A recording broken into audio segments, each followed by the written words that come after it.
Salve e benvenuti nel mio canale. L'anno scorso hai riposto il decespugliatore ed era funzionante. Quest'anno lo hai ripreso ma non si accende. Quindi che cosa sarà successo? Facciamo alcuni semplici controlli preliminari prima di pensare a qualche danno più grande. Allora ti consiglio per prima cosa di controllare il foro dello scarico. Mi è capitato spesso ostruito da una tana di qualche insetto, un insetto che fa un nido con del terriccio, e quindi accertiamoci che sia libero. Qui si vede a occhio, già è pulito. Escludiamo lo scarico. Il secondo controllo da effettuare è sul serbatoio. Svitiamo, togliamo il tappo, con un uncino di metallo di ferro filato peschiamo il tubo di, eccolo qua, di aspirazione. Lo blocchiamo con una molletta da bucato, altrimenti ci scivola dietro. Sfiliamo il filtro e controlliamo. Effettivamente non è molto sporco.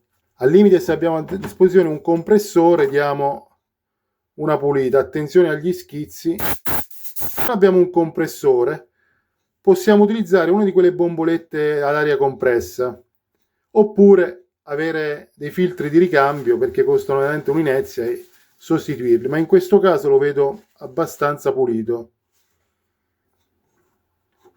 Rimontiamo e lasciamolo scivolare dentro. Rimettiamo il suo tappo.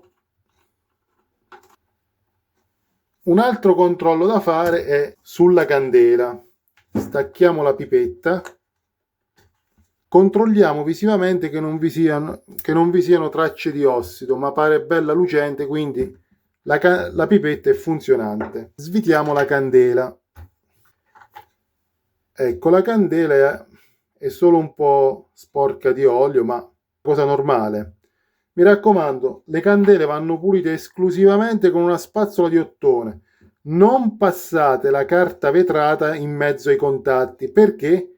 Perché i contatti in superficie sono rivestiti di un materiale molto duro per resistere alle scintille. La carta vetrata rimuove il materiale e la candela si distrugge in poco tempo. Comunque gli diamo una pulita con un po' di liquido. Io uso un po' di acqua ragia, un pennello, e giusto per stare sicuri che la candela sia in perfetto ordine.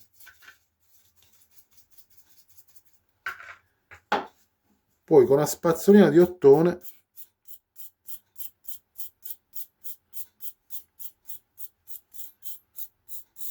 l'ottone è tenero, non graffia il materiale di rivestimento della candela. Si controlla anche se sia consumata. Questa non lo è. Si dà una pulita. Se abbiamo l'aria compressa si asciuga ancora meglio, ma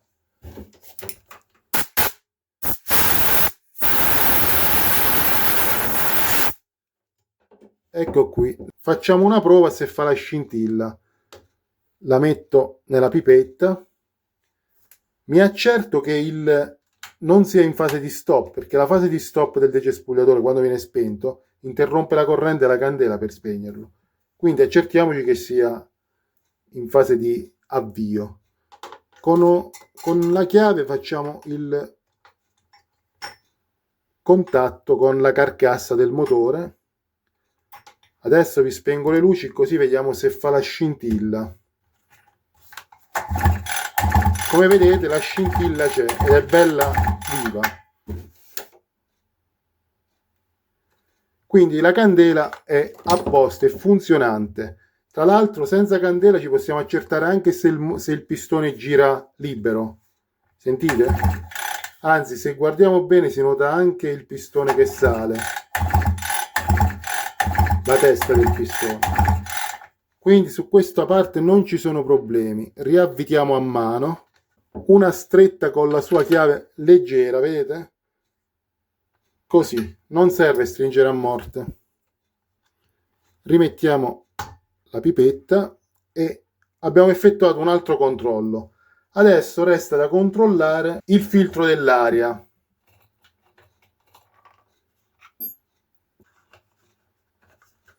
Ah, ecco qui. C'è qualcosa di molto lurido, il filtro dell'aria. Adesso lo vado a pulire. Il filtro è pulito, però diamo anche una controllata al carburatore, solo una controllata visiva. Piliamo il carburatore visivamente e diamo un colpetto di acceleratore e si vede se ci sta della sporcizia internamente. Qui risulta pulito, perché se il filtro della benzina fa il suo lavoro e il filtro dell'aria fa il suo lavoro, non è rotto, filtrano le sporcizie e quindi il carburatore resterà pulito. Allora che problema potrebbe darci? Qui sotto c'è la pompetta per avviare il circolo della benzina. Queste pompette sono di materiale plastico gommoso, si tendono a crepare col tempo, quindi vi invito a controllare se è crepato. Se fosse rovinato, costano una sciocchezza, basta svitare le 4 vitine ed esce questa ampollina e la sostituiamo. Sempre con lo stesso pennellino di prima, do una pulita a questo scomparto. Ripuliti tutti i componenti del box aria, andiamo a rimontare.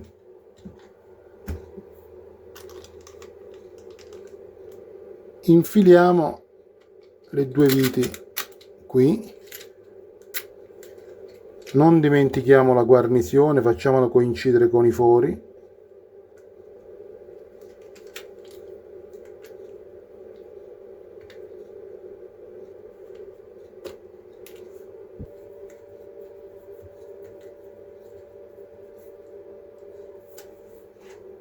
Serriamo in maniera non eccessiva. Andiamo a rimettere il filtro pulito. Collochiamo il suo coperchietto. Rimettiamo il carterino.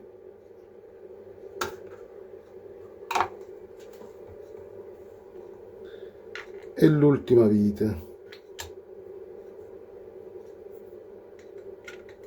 Adesso ripreparo la miscela.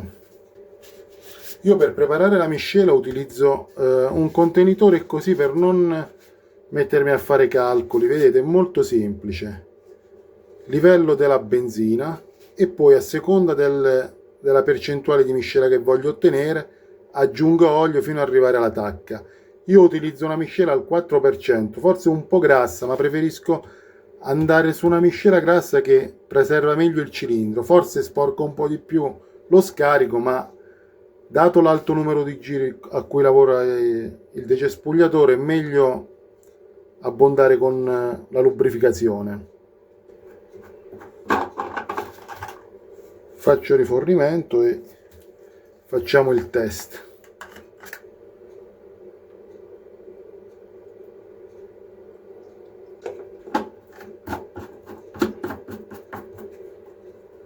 Adesso per il test ci spostiamo fuori. Adesso passiamo alla prova di avvio.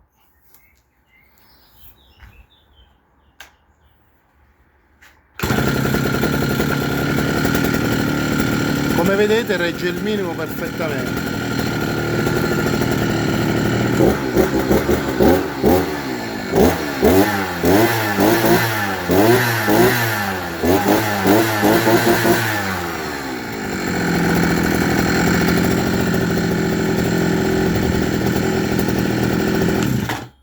Come abbiamo visto, nel mio caso era un problema derivato dall'aspirazione sporca, dal filtro dell'aria sporco. Se il video ti è piaciuto, mi raccomando, iscriviti al canale, metti un like e condividi. Se ti piacciono i contenuti del mio canale, puoi fare una piccola donazione seguendo il link in descrizione. Grazie.